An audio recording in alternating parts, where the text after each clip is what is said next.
साथियों, आप जानते हैं कि अभी हाल ही में उत्तर प्रदेश के अंदर विधानसभा चुनाव हुआ। तकरीबन 6 महीने पहले हुआ और 4.5 साल बाद अब विधानसभा का चुनाव होगा। लोकसभा चुनाव में थोड़ा समय है, लेकिन फिलहाल जो चर्चा है, जो सरगर्मियां उत्तर प्रदेश में चल रही हैं, वो नगर निकाय के चुनाव को है। जनपद सहारनपुर में महानगर सहारनपुर जो है, उसमें मेयर का चुनाव होगा और मेयर के चुनाव को लेकर जो मौका परस्त लोग हैं, जो दल बदलू लोग हैं, वो लगातार अपने निजी फायदे को देखते हुए अपनी बंदरिया उछल कूद कर रहे हैं और अपने अपने हिसाब से अपने राजनीतिक दलों में गोटियां फिट कर रहे हैं। लेकिन इन्हीं सब के बीच आज सहारनपुर में तमाम गली मोहल्लों और चाय पान की दुकानों पर एक चर्चा है कि सहारनपुर के एक्सपोर्टर साबिर अली खान वो भी चुनाव मैदान में आ रहे हैं। हम उन्हीं से पूछते हैं कि आप चुनाव मैदान में आ रहे हैं, इसके पीछे सबसे बड़ा कारण क्या है? वैसे ऐसी बात नहीं, साबिर अली खान पहले भी यहाँ समाजवादी पार्टी के महानगर अध्यक्ष रहे हैं, लेकिन अचानक उन्होंने चुनाव लड़ने की प्लानिंग क्यों की?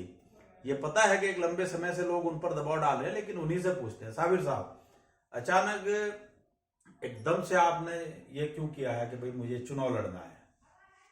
देखिए, उसकी वजह यह है कि इस वक्त की जो पॉलिटिक्स चल रही है वो बड़ी अजीब और गरीब हो गई। उससे समाज को कोई फ़ायदा उस पॉलिटिक्स से नहीं हो रहा। हर पॉलिटिशियन इस वक्त जो भी पार्टियों से बंध के चल रहा है, वो इस कोशिश में रहता है कि मुझे कितना फ़ायदा इससे हो जाए, और इसी जुस्तजू में लगा रहता है। इसके लिए उसे चाहे कहीं भी गिरना पड़े, कोई सी भी पार्टी, कोई मतलब नहीं है इस वक्त। ये कोई नहीं सोचता कि मैं वहाँ जाके क्या करूँगा, मैं क्यों बदल रहा हूँ, एक जगह पड़ा रहा हूँ। क्योंकि हमने आज तक यही सुना, यही पढ़ा था कि एक जगह पड़ा हुआ पत्थर भारी हो जाता। लेकिन यहाँ तो राजनीति में जो है पत्थर लुढ़कते हुए देख रहा हूँ मैं। तो वो लुढ़कने का सिर्फ एक ही मकसद है कि वो पब्लिक की कोई सोच किसी की है नहीं। हर आदमी इस सोच में लगा हुआ है कि मुझे जाकर वहाँ से क्या फ़ायदा मिल सकता है, कितना मैं कमा सकता हूँ। सीधी बात है। उन सब चीज़ के मैं खिलाफ हूँ, हमेशा से रहा, शुरू से रहा, आज भी हूँ। यार, राजनीति जो होती थी, राजनीति मैंने देखी है, बचपन से देखी है। जब मैं गांव में था, मैंने वहाँ से देखी है। मेरा फादर भी राजनीति में रहे। मैंने देखा कि वहाँ उस ज़माने की जो आज से 70-75 साल पहले की राजनीति थी, वो सिर्फ इसलिए हुआ करती थी कि इज्जत में इजाफा हो जाए। इज्जत में इजाफे करने के लिए राजनीति में आदमी जुड़ता था और घर से फूंकता था। चारपाइयाँ बिछी हुई होती थी, गाँव की बात बता रहा हूँ, बचपन की। हुक्के लगे हुए होते थे। वह एक हुक्का भरने का वाला मुलाजिम हुआ करता था। हुक्का चल रहा 24 घंटे, वह हुक्का चलता था। 2-4 घंटे रात को बंद होता था। अपनी जेब से तंबाकू फूंकते थे, अपनी जेब से पैसा खर्च करते थे, अपनी जेब से चाय भी बनाया करते थे और वो पिलाते थे। आज की राजनीति जो है अब ये होती चली गई और एक इंतहा को पहुंच गई कि राजनीति में अब कोई पॉइंट ऐसा रहा ही नहीं कि जिसे ऐसे समझ ले कि ये आदमी अपनी जो है इज्जत को, जब इसको बढ़ाने के लिए ये राजनीति में आ रहा, नहीं, वो सिर्फ इसलिए आ रहा कि मैं कितना लूट सकता हूँ।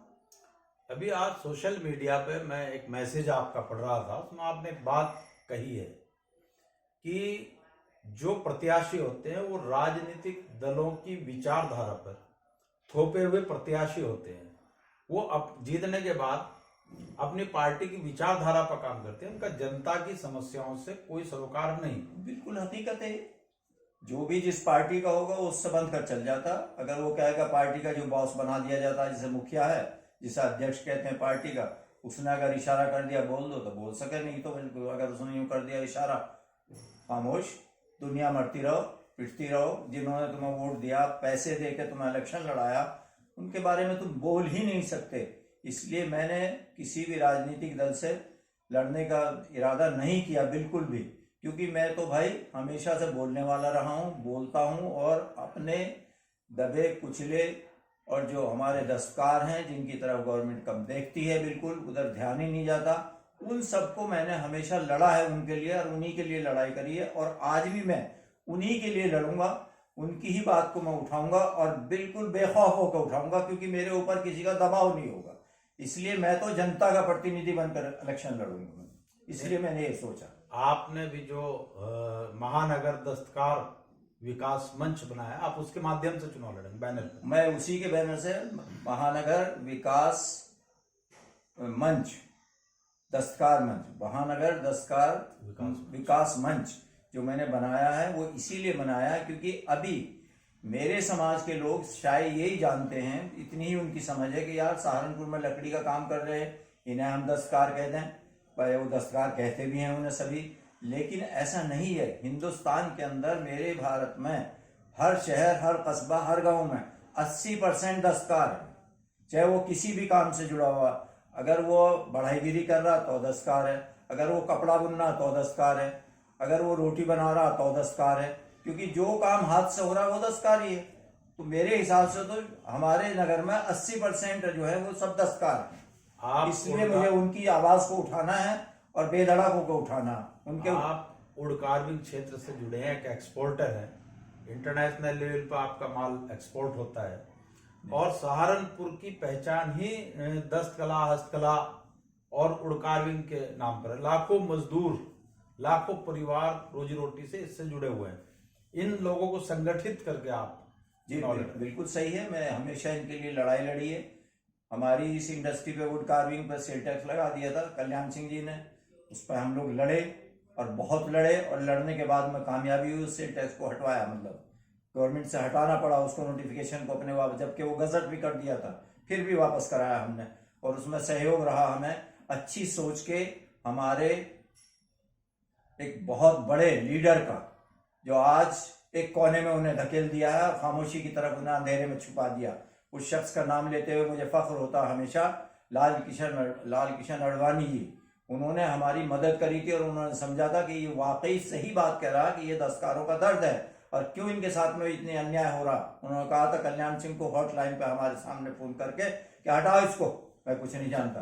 आज की राजनीति में जो पॉलिटिशियन है वो झूठ, तूफान, पाखंड और ड्रामेबाजी पर राजनीति कर रहे हैं। ऐसी परिस्थितियों में साबिर अली खान, जिनको लोग एक ईमानदार सोशल एक्टिविस्ट के रूप में देखते हैं, एक्सपोर्टर के रूप में देखते हैं, या पॉलिटिशियन के रूप में देखते हैं, क्या इन भ्रष्ट और बेईमान लोगों के सामने एक ईमानदार आदमी टिक पाएगा? आज की राजनीति की पोजीशन ये हो गई कि जो ईमानदार सच्चे आदमी थे उन्हें उनकी जबानों को खामोश कर दिया। तो मेरा तो ये भी एक ध्येय है कि मैं आऊं सामने, तो वो जो मेरे साथी हैं, जो वो हिंदू भी हैं, मुस्लिम भी हैं, सिख भी हैं, ईसाई भी हैं, हर धर्म के आदमी हैं, जो बोलना चाहते हैं लेकिन पता नहीं क्यों उन्होंने अपनी जबानों को खामोश कर लिया, और आज समाज को उनकी जबान की जरूरत है। अगर मैं आऊंगा, मैं साथ में, तो वो मेरे से कंधा मिला के मेरे स्टेज पर आकर खड़े होकर अपने मन की बात कहेंगे, जो समाज की भलाई के लिए हमेशा बात कहते हैं। उनकी जबानें बंद हो गई तो उन जबानों को भी मुझे खुलवाने के लिए ये मौका है अच्छा। इसलिए मैंने तय करा है कि मैं इनसे भ्रष्ट से बिल्कुल डरता नहीं हूं, जो ये लूट मार करते हैं, झूठे फोन उठाएंगे, हेलो हेलो डीआईजी साहब बोल रहे, और डीआईजी का नंबर तो मिला लेता जब, अब वो तो हम समझते हैं ना, क्योंकि हम इस फील्ड में रह चुके हैं कि नंबर भी डायल नहीं करा फिर भी डीआईजी को फोन हो रहा। तो ये सब ड्रामेबाजी जो है, इससे जनता को हम बताएंगे, मतलब प्रैक्टिकल में, तो जब जनता समझेगी इस बात को, इसीलिए हम दस्तकार मंच से अपने से लड़ेंगे। और सहारनपुर में दस्तकार मंच की 2.5 लाख वोट हैं, जो 1 लाख तो शहर में है, 1.25 लाख शहर में है, 1.25 लाख जो है वो देहात में है। तो हम लोग उससे लड़ेंगे। और क्योंकि हमने हमेशा, हमारे दिल में एक दर्द रहा है दस्तकार को कैसे हमें उठाना है, किस तरीके से समझाना, कैसे इनको ऊपर दिखाएं, ऊंचाई पर ले जाए, कैसे इनको इंटरनेशनल मार्केट में ले जाए।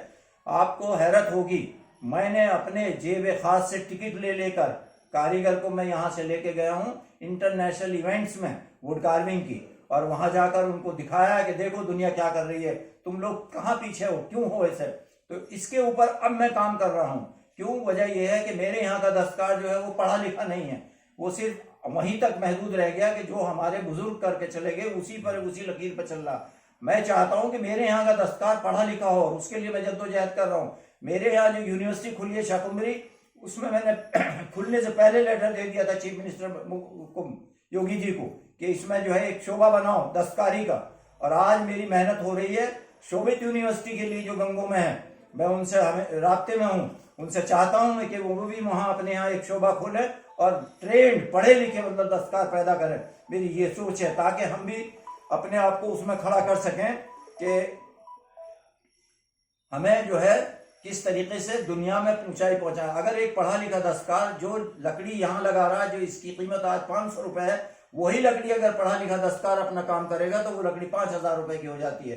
तो मेरी सोच तो ये है, मेरा दस्तकार बढ़ना चाहिए। कुल मिलाकर के दस्तकार 2.5 लाख के लगभग वोट हैं।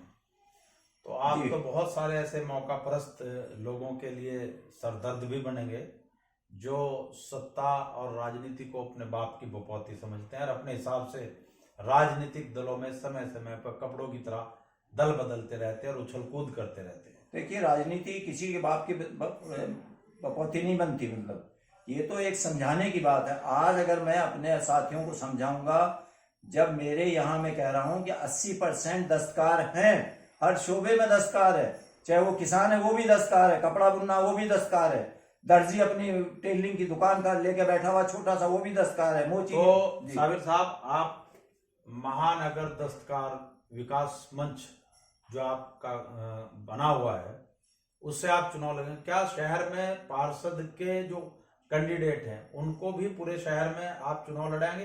क्योंकि देखने में आ रहा है एक पार्टी के अंदर अभी से टिकट बिकने शुरू हो गए हैं पार्षद के, और जानकारी मिली है कि जैसे आपके क्षेत्र में हबीबगढ़ क्षेत्र है, यहाँ का टिकट तकरीबन 4 लाख रुपए किसी पार्टी के नेता ने लिए हैं, उधर लिए हैं, मतलब 7-8 टिकट जो है वो लाखों में उनकी बोली लग चुकी है। मेरा तो सीधा साधा बिल्कुल सीधे लफ्जों में कहना है और समझाना है अपने उन पार्षदों को जो चाहते हैं कि हम पार्षद बने, तो भाई मेरी तरह बन के ईमानदारी का तमगा लेके आ जाओ, हम तुम्हारी मदद करेंगे और इसी बैनर से तुम्हें लड़ाएंगे और जीत कर जाओगे, क्योंकि ईमानदारी में बहुत बड़ी ताकत है। अभी अगर हम लोग ईमानदारी के साथ में लड़ना ही नहीं चाह रहे थे, खामोश बैठ गए थे, तो बेईमानों का राज हो गया था। आपके इस भाषा को डॉक्टर अम्बेडकर के शब्दों में कुछ ऐसे कह सकते हैं कि लोकतंत्र को गुंडे मवाली से नहीं बल्कि शरीफ और सज्जन लोगों की खामोशी से खतरा है। बिल्कुल सही बात है, अम्बेडकर जी ने ये बिल्कुल सही कहा था। मैं उनकी पॉलिसी पे चलता हूँ। मतलब मैं हमेशा उनको कहता हूँ, वो तो हमारे भाई, उन्होंने अगर ये संविधान ना बनाया होता तो आज हम लोग कहाँ होते, कहीं भी नहीं होते। उन्होंने बहुत सोच समझ के, बहुत पढ़े, बहुत काबिल आदमी थे। साबिर साहब, आपको एडवांस में मेयर बनने की बहुत बहुत बधाई, और उम्मीद करते हैं कि आप पूरे तामझाम और बहादुरी के साथ, जैसे आप साफ गोई से बोलते हैं उसी तरह चुनाव मैदान में उतरेंगे। आपको अग्रिम बधाई। ये थे साबिर अली खान साहब जो महानगर दस्तकार विकास मंच के बैनर तले सहारनपुर महानगर में खुद भी मेयर का चुनाव लड़ेंगे और जो पार्षद का चुनाव होगा उसमें अपने प्रत्याशी भी ये चुनाव मैदान में उतारेंगे।